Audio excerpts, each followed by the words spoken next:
Hi, this is Studio Casting Couch. And the man in here. We are about to be live. Ladies and gentlemen, welcome to the Incubator podcast. This is episode 8, and today we have the very special, legendary guest, DJ Promo. How we doing today, brother? I'm good, bro. How are you? Chilling. Glad to have you on here, bro. It's an honor to be in here. Trying to get this together for a minute. Yeah, definitely. And glad to have you on here.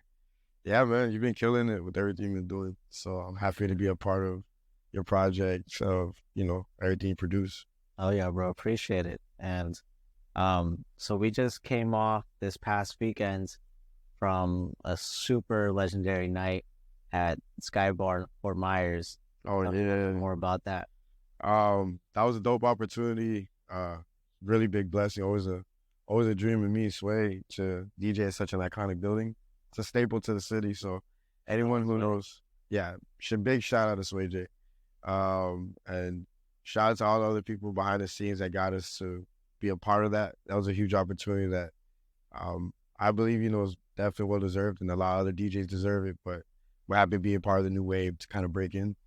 For a long time, it was a really hard place to get into as a DJ. So being able to be a part of that and have a good turnout, it's very innovative to the community. So me and Sway J, we were able to lock it down. How did you guys lock that down? Originally, a mutual friend of ours referred us to the GM, because the GM there, shout out to Gary, he's new GM there. He's turning things up. He's trying to involve new DJs and make sure that we can add new flavor and save Firestone. And I was happy to be a part of that. And he reached out to us.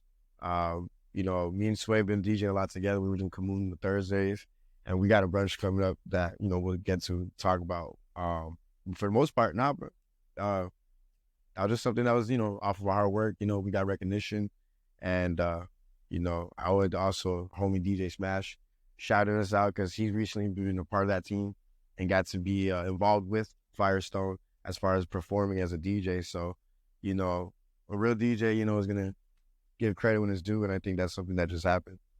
Oh, yeah. And I talk about some of the challenges behind that. I know downtown Fort Myers, and that area in general, has always been a little bit gate kept, right? It's like hard to get in. Yeah, definitely. Certain DJs to play. There's a lot of politics that can go to play, just like in any industry, with levels to different tiers. Pretty much for the most part, it was for a while. Yeah, it was really hard to get involved with that kind of establishment. And like I said, the GM is trying to take a risk, and I think it was a risk that was worth it, because as you can see, the city can't stop talking about Sway J and Promo. At Firestone, Sky Bar was shut out, Martini Bar was shut out. Like, we did good numbers, and we really do it for the people, and that's what's important. Yeah, I'm glad that you guys are getting recognition by the staff there as well. You said the GM, and that they're finally changing things up, that they're recognizing, the way that business is usually done is not working for us moving forward. So it's definitely good that you guys are getting recognition there. But, from my point of view, which was an attendee, that party was bananas. So there's two sections, right? There's a Sky Bar, and then there's a level below that, which is inside. We didn't even make it to the top because it was so packed. Yeah, it was low key. I even tried to bribe the door girl to try to get up there. She's like, "Nah, it's not happening." Yeah, a lot of people were trying to definitely skip the line. I mean, we were telling people to get there early because we started. That was also another thing. Me and Sway J, we DJ from 9 p.m. to 2 a.m. That's 5 hours of straight DJing and keeping it interesting for 5 hours. And the thing is, you don't have a DJ to give you a break and go back and forth with like a typical night at that location. So I think to be able to keep a crowd the full night in such a prestigious location that's not been as full like that, I mean, that says a lot. Yeah. Not for nothing. I think it's definitely a reason. And a big part of that too is Sway's kind of created his own community. And I'm happy to be a part of that because that's my boy, and I've always been around since he's been coming up. So to see the growth and to see what it became, it felt like it was our building that day, with everybody, all our friends, it's all our building that day. RH was in the building, everybody. So, I think it was a I think it was good. I think it was good. Good turnout. Oh yeah. And going back to Sway, how did you guys meet? Me and Sway, we actually known each other since middle school. We met in 8th grade, and we basically became like best friends at a very, very early age. Like Ralph Rip, like within weeks, we were hanging out together, like all the time. Me, him, and other homeboy Manny. It was like the three of us. We were always together, playing basketball, watching sports, music. Sway's always had a passion for music. He's actually got a big library in his head with music. He's really smart. He knows how to what record when and where, whether it's hip hop or Latin. And now with the growing as a DJ, now he's even venturing into house music, which is dope to see. So, it was only a matter of time until he became a DJ. I always wanted him to become a DJ. He was there in my beginnings as a DJ. He'd come with me to some of my gigs when we were skipping lines. He'd come with me and was like, yeah, that's dope. How did you start?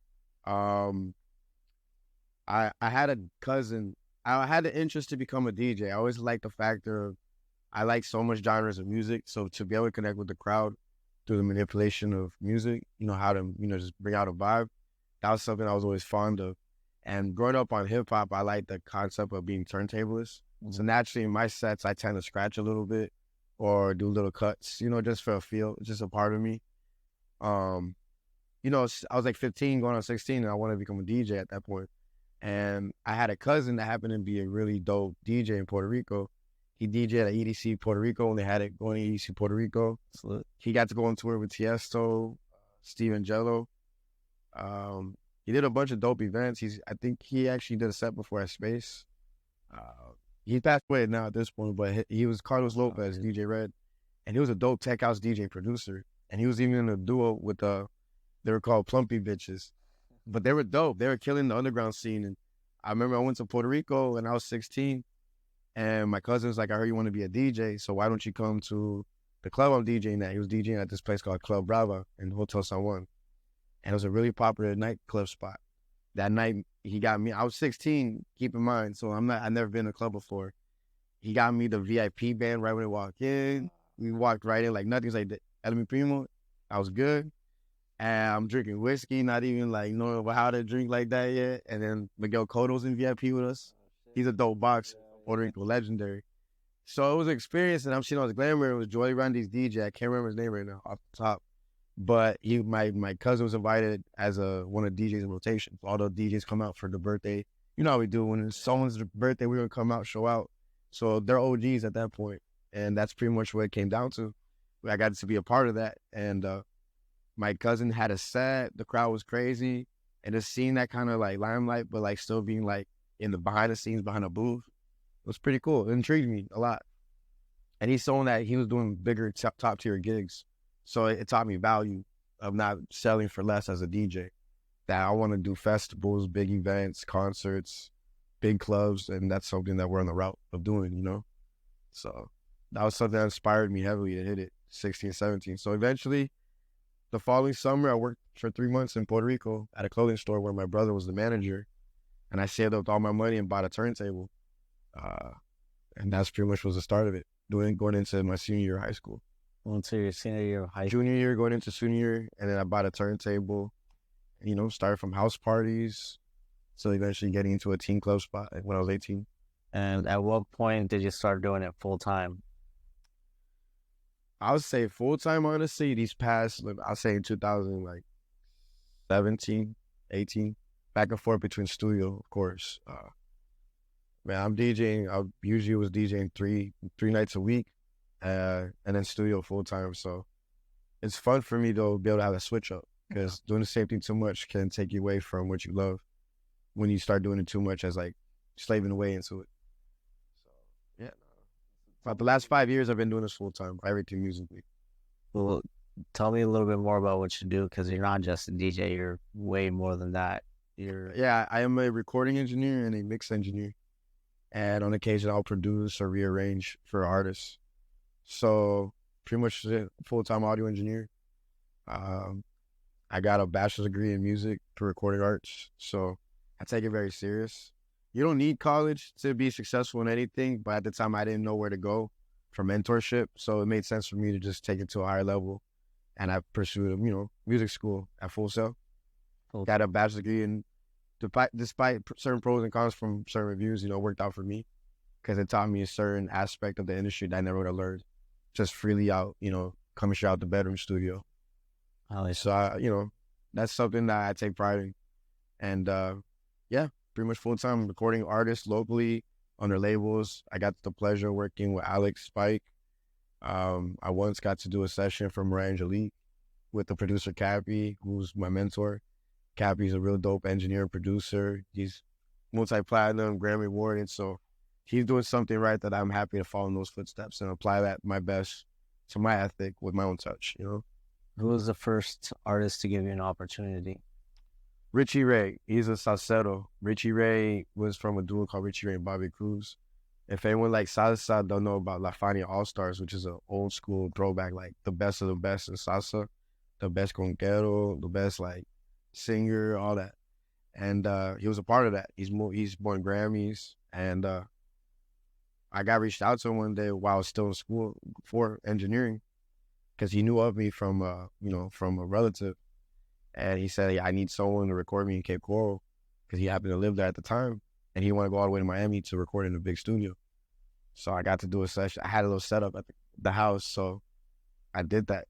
And I got actual credit on the album. And the album on the category of tropical airplay hit #1 in the Billboard charts. So that was my first official, like, commercial credit, I would say. How did you feel at that moment when you saw it go #1, like when it charted?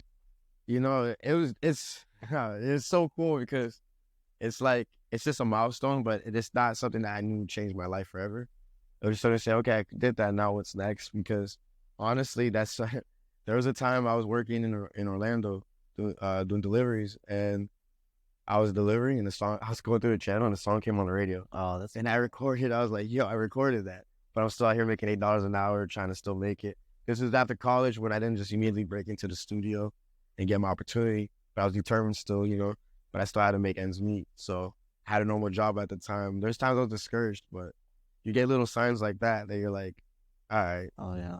If I can do that, now it's like, how am I going to do something to make more money out of it? So being persistent and consistent is a big deal. What helped you stay motivated in those times when you were struggling? Definitely remembering from where you started or where you've gone, where you came from, you know what I mean? For me, personally, it was knowing how, like, I've been in bigger studios at that point, or the knowledge of how to create records, and knowing that 3 years ago, my recording room was not the same quality, or my skill set was not the same. So it's the same way, like, today, like, 3 years ago, I didn't have as many credentials or traveling experiences. I just got back from New York, and it was dope, and that was all because of the music. Same thing when I went to LA, it was only because of music. New York, LA, those are dope places I always wanted to go to as a kid, and I got to go out there because of music. So what are you doing now that you're traveling out there to all these cities? It's pretty much usually just artists really trust me, and I've developed great relationships with some artists. A lot of artists out here in our community, and there's artists I've worked with that they were going to go to LA and they wanted me to be their engineer with them, so they pay for my travel expenses and everything to be a part of that process. And that's something that it means a lot to me, that someone's willing to just pay the extra bag just for me to come out there to work with them. That shows that there's really something of value that I owe to them, and that's everything I want, because I look up to a lot of aspiring, a lot of big engineers and producers out there that were innovators and really, really hands-on. I'm not someone that just likes to hit buttons or like have to be led. If you don't have an idea, I'm going to help you find that idea and bring the best out of you as an artist. Whether you're a producer, if you're a beat maker, I help you rearrange the beat if I need to, with respect, of course, if I'm allowed, So it just depends on what the artist needs, I always tell them, you're the boxer, you know how to fight, but you always have someone in your corner that sees a different perspective. Yeah. That sees a different angle that can help you win the fight. And that's my job. I know when I got to say something, when I don't. If I feel personally like you need to hear something, I'll speak up on that, and I take pride on that.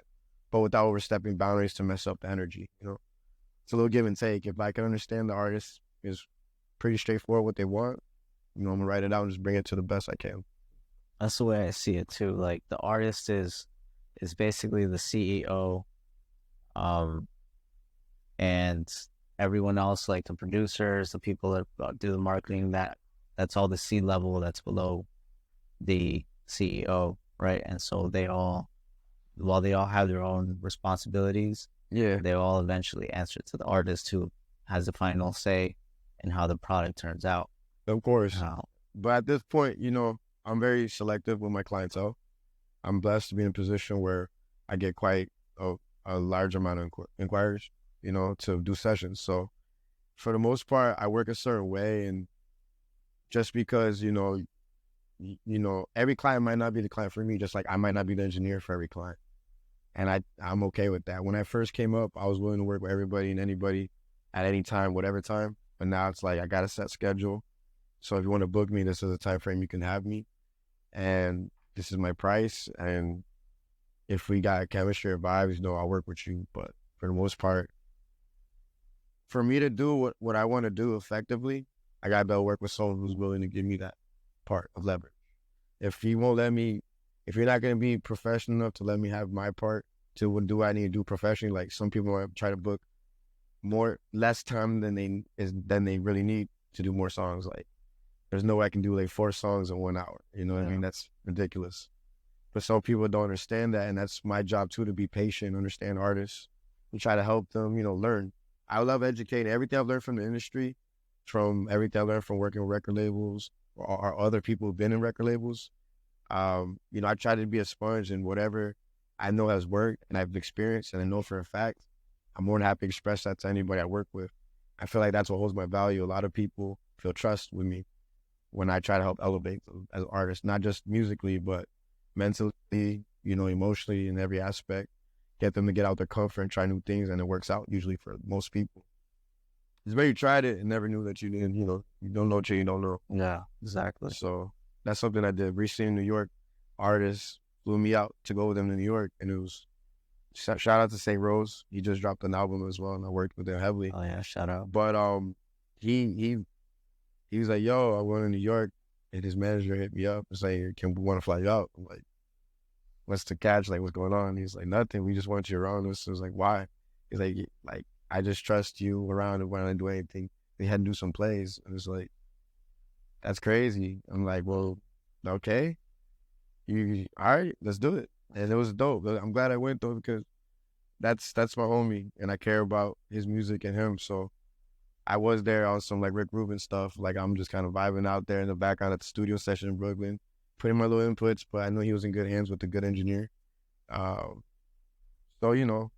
that's pretty much what it was. So That's a vibe. that's what led to I was like, well, for that reason, I wanted him to be a sponge and soak up as much knowledge as he could. And we ended up going to Columbia Records. I have one homegirl, Abby. Shout out Abby. She's A&R there, and she gave us the opportunity to get a tour of the area and have a sit down and just any Q&A we needed. She was there for us. She cares about the community too, music, and I think that was something that I guess that was a reason. Stuff like that is a reason why I like to work with artists and they trust me and take me out with them. Yeah. What would you say has been your favorite project that you've been a part of? Or Oh, that's hard. I worked with this artist SB Noon heavily. Alex Fike. Working with him, I was a part of both his EPs, and that was dope. That was the first time I ever went to LA was because of him. He requested to the label. At the time, Alamo was with Interscope, I believe. So that was my first like label check, and he requested that the label pay for me to fly out there with him and be with him for almost 2 weeks and work with him. Just not even just work, like record, engineer for, but like just be around. He just want to be like a part of the vibes, because that's my boy, and he's real talented. He doesn't need anybody. He could record his own songs. He's starting to mix his own songs. He can produce, play guitar. He writes. But like at that time, we were just on a whole nother dynamic duo vibe. And I got to be a part of that journey for that first EP released with the label. I recorded all the songs. Cappy fully mixed it. Well, I did pretty much the primary mix, and then Cappy did the finalization. And then, when we started working on the second EP, the label flew me out there, paid me to be out there, take care of transportation, show love. So was a good experience with Alamo out there when I was in LA. That was the first time I went out there. So the fact that I always wanted to go to LA when I was a kid, and I could never afford it. So the fact that I got to go out there and get paid to be out there because of music was like, that's one of those moments where you think back like, wow, like 3 years ago, I wasn't not in this position or thinking I was going to be in that position. So that's one of the memories I have. Like sometimes when I have moments of discouragement, I remember the moments like if you were able to do that, why wouldn't you be able to do something else? You know? For sure, for sure.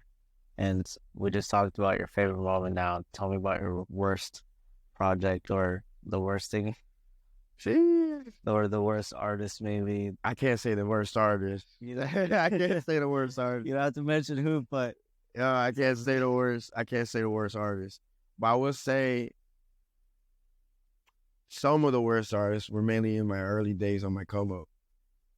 Mainly just a lot of rappers that were just straight out the street that just wanted a quick track for a quick buck, and they just didn't really respect the craft as much. So they'll put you in an uncomfortable position to where I got to get a little more firm. And those are some of the bad artists that the music just doesn't come out as good. When you try to rush a song, it never works out as well. I think you just got to trust the process and go with the flow. And it's essential for you to have a good chemistry with a good engineer. You know what I mean? Like it's a two-way road, you know, between an engineer and an artist. People sleep on engineers a lot. And that's why some songs come out either mediocre or like it's just a quick record. That's essential. So. But there is quite a bit of artists, a lot of the early street cats. I was recording all of the little street rappers. They were just trash. They're bad. But, you know, now it don't matter whether you're good or bad or not. I'll make sure I try my best to elevate the artist, get the best I can out of you. And it's like basketball. The more you shoot, eventually you start going in the hoop. So the more you cut records, the more you start making better songs. Honestly, more time you put in, the more you get out of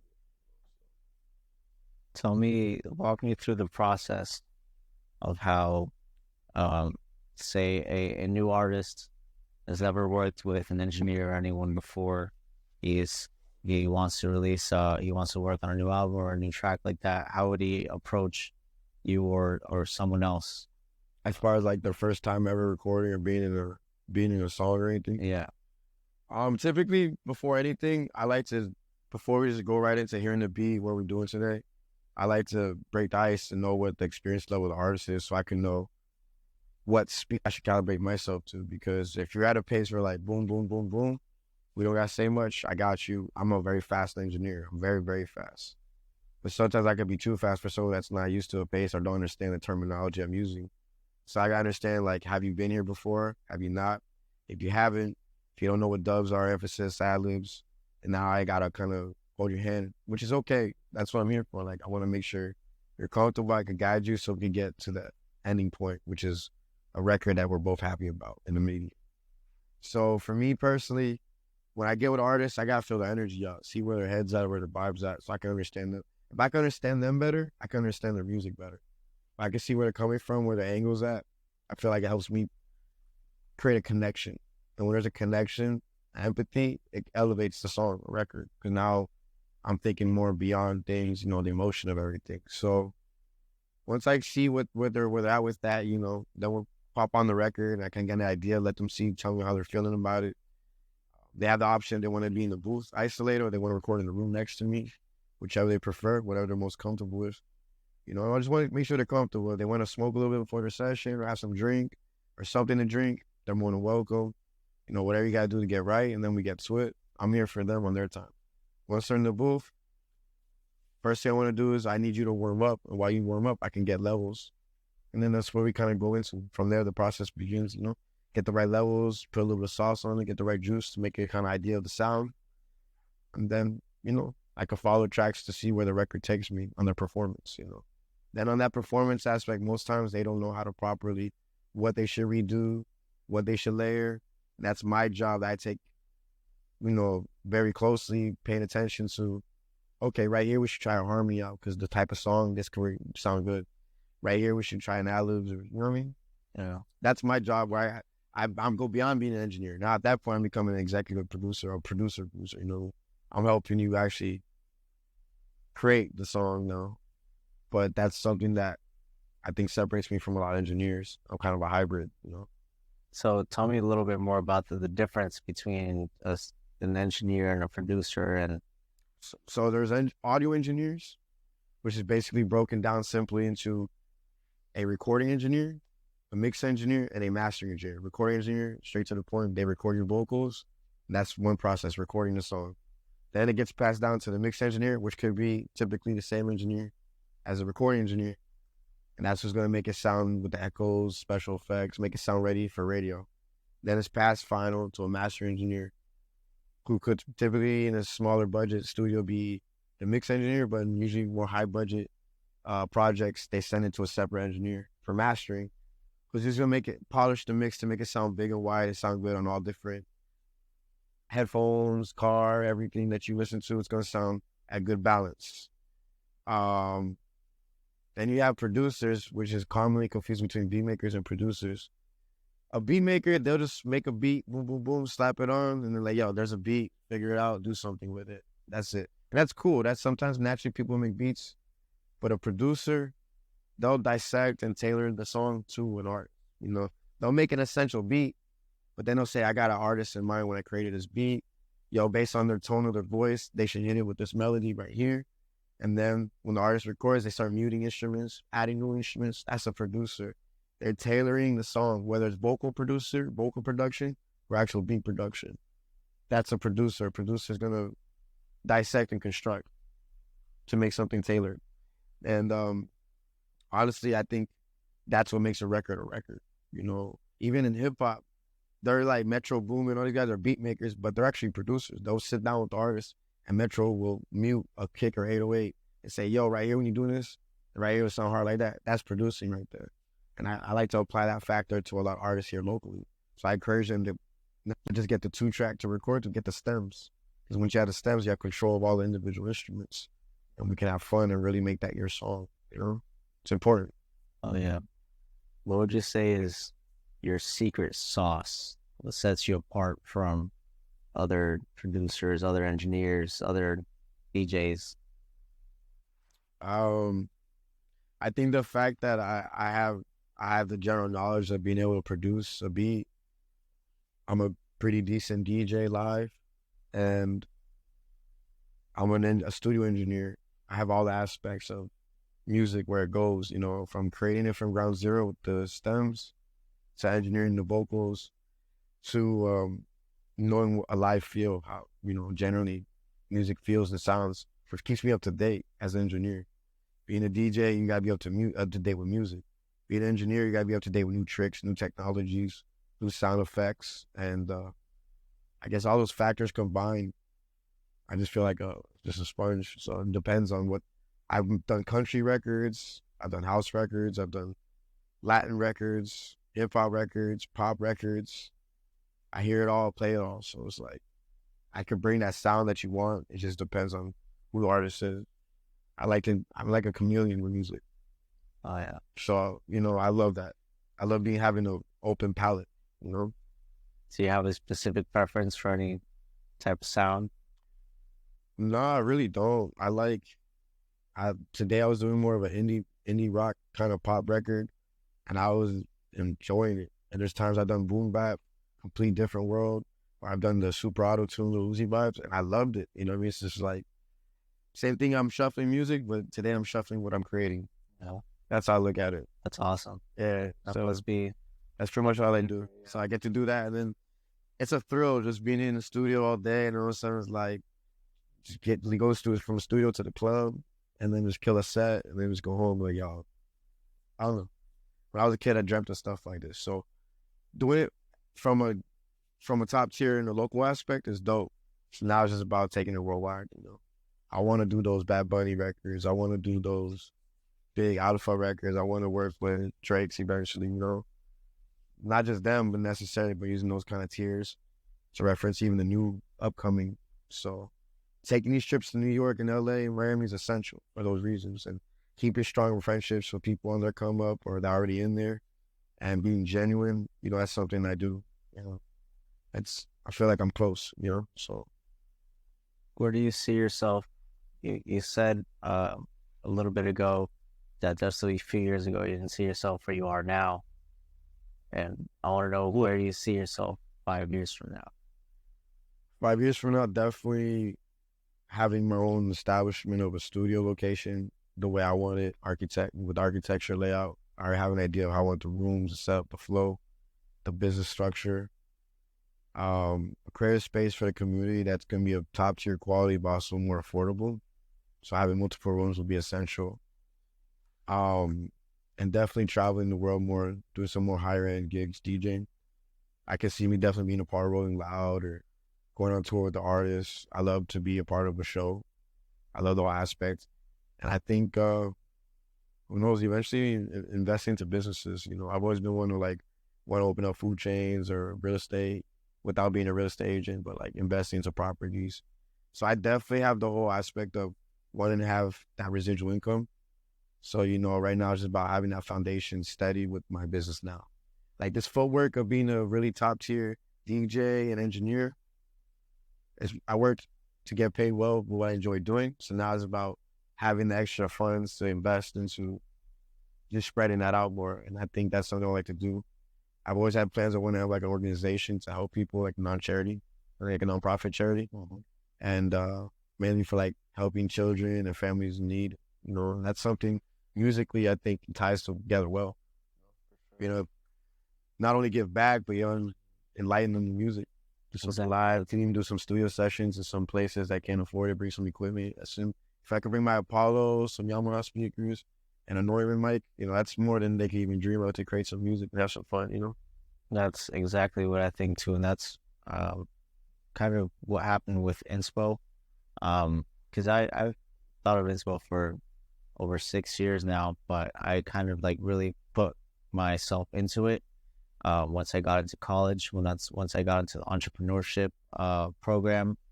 But I met one of my professors who was in like the environmental program.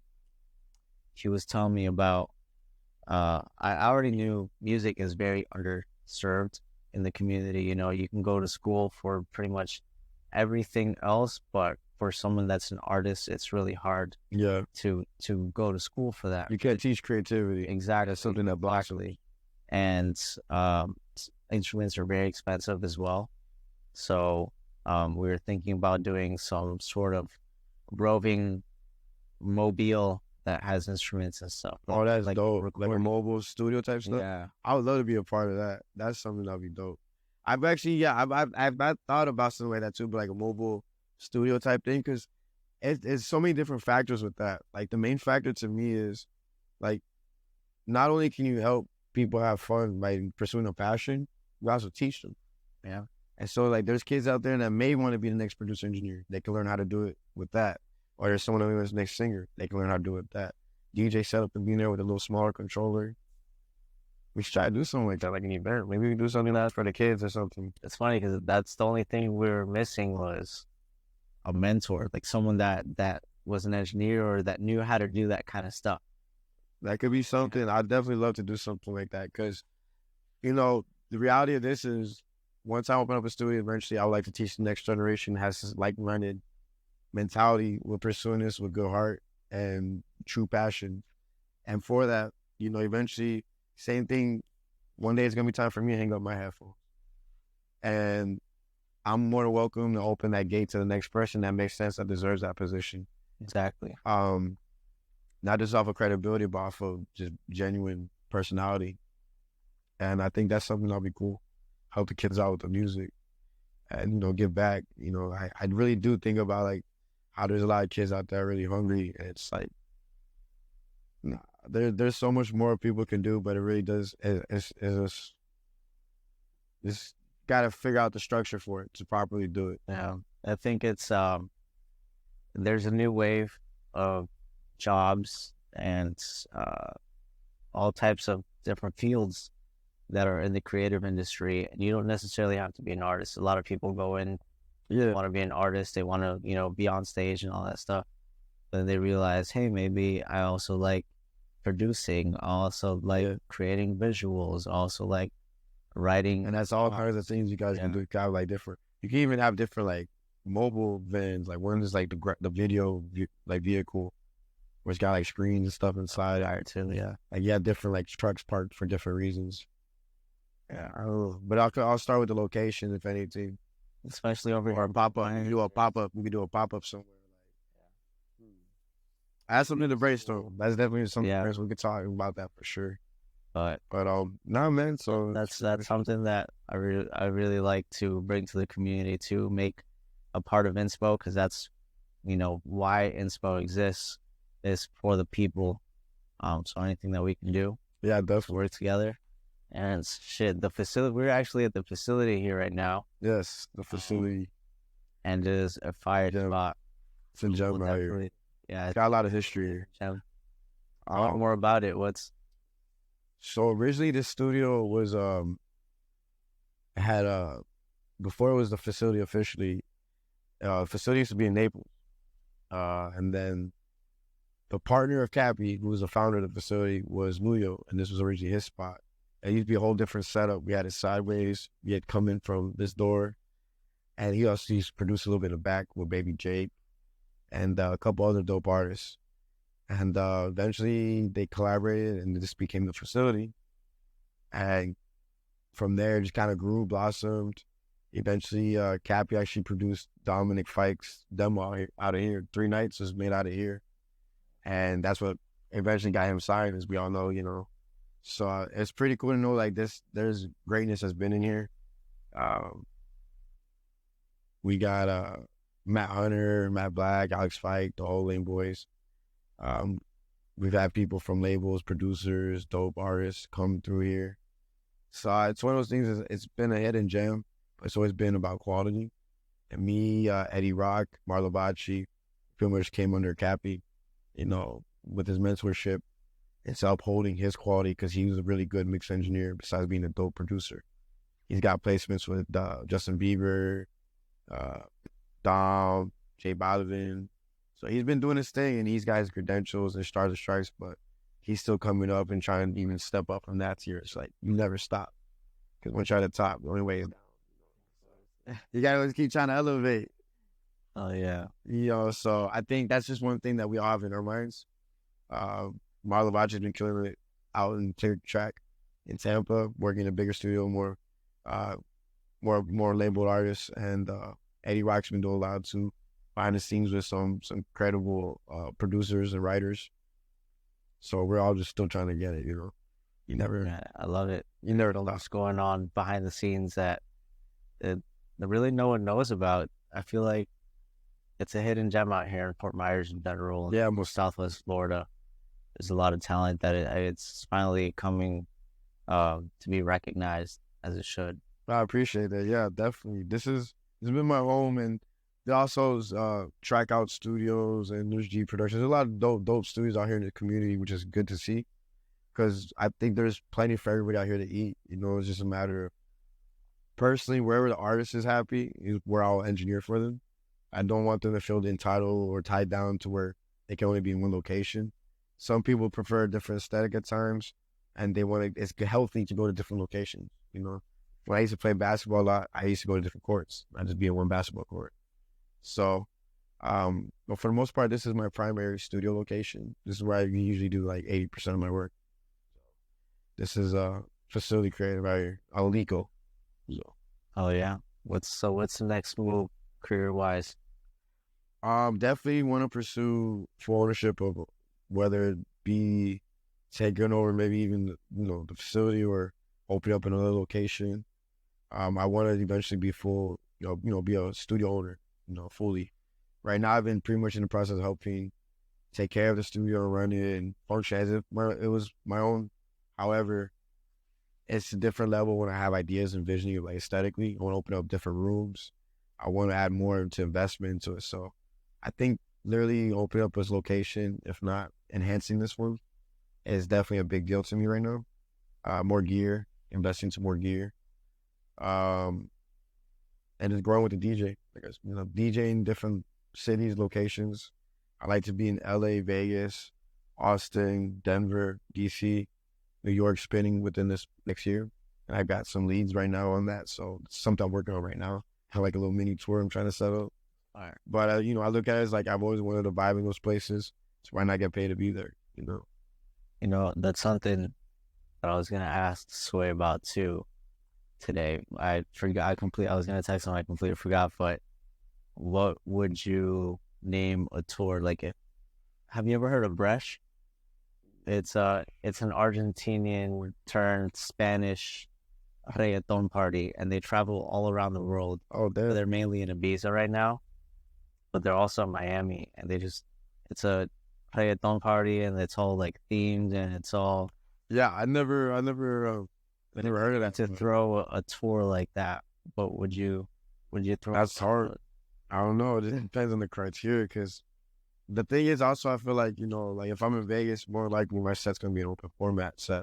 This is Vegas, it's more commercialized. Then if I'm in Austin, Texas, I'll probably perform at some place that's gonna be more reggaeton, land based. I don't know. That's good. I don't know. Promo experience, the promo. I don't know. Oh, the promo experience. Promo playhouse. No, that's pretty. I can't do that. I don't know, man. That's good. That's a good question. I guess when the time comes, we'll see. Yeah. Whatever comes out, whatever makes sense. But for the most part, I got about 15, 20 cities that I want to try to make happen within the next year, including Puerto Rico, Monterrey, and Medellin. What's your dream number one spot that you would like to? That's hard, bro, because every spot got its own, like, difference. Like, if you're in Medellin, you're going to be in the mountains. That's lit. If I'm in Vegas, I could be anywhere. It could be a pool party, day party. It could be lit, rooftop. I think they all have their own little individual. I can't just say one. I want to do them all for different reasons. For sure. Different aesthetic, different food, different vibes, different music. But it is a goal of mine to definitely go, the dream to, if I could go Grammy, that'd be great. But even I'll be happy with going platinum off a record. You know what I mean? Just to say, yeah, okay, I did it, But that's not what makes or breaks you in your career, And financially, that doesn't change a lot of people's lives. Might bring in traffic, though. That's different. I definitely just want to elevate my music with artists that can help elevate. I take pride in helping artists grow. So if I can do that from home, the way Cappy came up with Dom and helped him grow, I like to do that with someone else on my next Dom. Find the next one. So what's the next move? Not just career. You already said career-wise, but yeah, upcoming, you said you got some events. So me and Sway J are collaborating with DJ Ryan Love, who's a new upcoming DJ. But he's always been into music and has a really good music library in his head. He's dope. We're going to do a brunch, not this Sunday, but the following Sunday in Babcock Ranch. Maximus. It's basically like a Mexican restaurant. Yeah, it is. And he got a really dope big patio, bigger than La Santa's. So, it's going to be crazy because Sway does La Santa and we kill it. We go there, we all hang out, we have a good time. There's no place like La Santa right now to me. But as far as space, the fact that there's more space, I feel like it just adds another element for a patio experience that maybe we can try to even do something big on that side, because that side, Babcock Ranch, does not have anything. Nothing. Yeah. There's nothing out there for people to enjoy. So we just want to bring that out to the people over there, bring that experience. What Sway's doing in Naples, that's always been inspiration for everybody, to catch a vibe somewhere. So I think this brunch out in Babcock Ranch is going to be a really big one for the book. We already set the milestone with Firestone to a Sky Bar and Martini Bar. So I don't see why we can't do something big for that part of the city. So that's what it's about. Different experiences to bring people together and have a good time without problems. So being a part of something like that's big. So we got a brunch next week. What day is that? That's the... I was hoping, man. That's like I said. Good point. Hold on, let me check. Let him know. My dog. So we're doing Dia de Encanto on July 16th. Sunday, July 16th. We're going to start it around 12 noon and then go till whenever. So if you like food, if you like drinks, if you like music, that's the perfect place to go. Oh, that's what we all about. If people want, we are saying it's still family friendly. So if you do want to bring your kids, there's a big park right next to it. They have a big playground, distract them, get them tired. So if you want to have food with your family, it's a perfect place. If you want to go hang out and still dance and have a good time, Babcock Ranch is beautiful. It's a nice area. Yeah, that was actually like the first time I've actually been in there when we first went there, and I ate there. The birria tacos were fire. The rice and beans were fire. Everything was great. So it's gonna be a good time. We're gonna have mimosas. We're gonna have specials going on. They're gonna have most likely give away some free shots. People are there, so definitely be there for that. Free shots is never a bad Always thing. fun, always nice. Yeah. Yeah, definitely. So that's pretty much something that's really in the works right now. And then, hopefully if Firestone wants us back again, maybe we can definitely be back there soon. And We have if you're some watching this, you got to get them back ASAP. Yeah, Skybar, Sway J, Promo need to be back. we'd definitely be more than happy. Oh yeah. So, bring some vibes out. And I think for the most part, eventually I'm gonna plan some events out. I got some event ideas. I wanna do some DJ promo shows. I wanna do some shows incorporating artists that I work with on some showcase stuff, but like me kind of making it like a show where I'm spinning the tracks and they go on and off the stage. I can do a live mix. And I think another thing I want to do is eventually some cool party vibes that haven't been done in a while here. So stay tuned for that. For the most part, though, that brunch is going to be a big deal. That's the big one right now. Oh yeah. Well, we are almost coming up to a wrap. Would you like to let the people know where they can find you? Yeah, definitely. Find me on Instagram at DJ Promo Official. And if you guys need studio sessions, you can always email me at promo@thefacilitycreative.com and just hit me up. Then we can take it from there and see what makes sense for you. And I'll be more happy to take care of you as far as the engineering production aspect. If you need a DJ for all your private events, get a Curie Entertainment. I do a lot of mobile, high-end private events and weddings with them. And that's pretty much it. Thank you for having me. I definitely talk about way more, but for the most part, you get the vibes of right now. Yeah, I think it was short and sweet. You definitely have a beautiful spot, and I'm looking forward to it. Thank you. Yes. You're always welcome at the Facility Creative, bro. Oh yeah, bro. Appreciate it. Thank you guys. Stay tuned for the next one. Bye. You there? Hell yeah. Does mean I can keep my clothes on?